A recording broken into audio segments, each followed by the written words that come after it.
ಹೌದು ವೀಕ್ಷಕರೇ, ನಟಿ ರಚಿತಾರಾಮ್ ಅವರ ಒಂದು ವಿಡಿಯೋ ಮೊನ್ನೆ ಸಾಮಾಜಿಕ ಜಾಲತಾಣದಲ್ಲಿ ಟ್ರೋಲ್ ಆಗಿತ್ತು. ನಿಮಗೆಲ್ಲ ಗೊತ್ತಿರುವಂಥ ವಿಚಾರ ಅಂತ ನಾನು ಅನ್ಕೊತೀನಿ.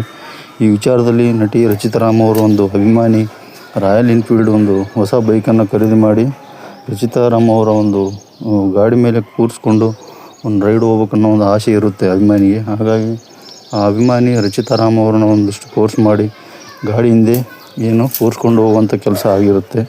ಆ ಸಂದರ್ಭದಲ್ಲಿ ರಚಿತಾರಾಮ್ ಅವರು ಬೈ ಮಿಸ್ಟೇಕಾಗಿ ಹೆಲ್ಮೆಟ್ ಹಾಕಿರಲ್ಲ. ಈ ಒಂದು ವಿಡಿಯೋ ಇಟ್ಕೊಂಡು ಸಾಮಾಜಿಕ ಜಾಲತಾಣದಲ್ಲಿ ಭಾಳ ಟ್ರೋಲ್ ಆಗಿರುತ್ತೆ.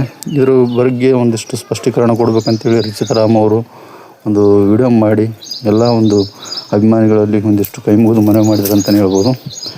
ಅಭಿಮಾನಿ ಕೇಳ್ಕೊಂಡಿದ್ದಕ್ಕೆ ನಾನು ಆತುರವಾಗಿ ಹೋಗಿದ್ದೆ, ಹಾಗಾಗಿ ಈ ಒಂದು ಬೈ ಮಿಸ್ಟೇಕ್ ಆಗಿದೆ ಅಂತೇಳಿ ಅವರು ಒಂದು ಸಮಜಾಯಿಷಿ ಕೊಟ್ಟಿದ್ದಾರೆ ಅಂತಲೇ ಹೇಳ್ಬೋದು. ಹಾಗಾಗಿ ರಚಿತಾರಾಮ್ ಅವರು ಈ ಒಂದು ನಡೆ ಯಾರಿಗೆಲ್ಲ ಇಷ್ಟ ಕಾಮೆಂಟ್ ಮಾಡಿ, ಲೈಕ್ ಮಾಡಿ, ಸಬ್ಸ್ಕ್ರೈಬ್ ಮಾಡಿ. ನಮಸ್ಕಾರ.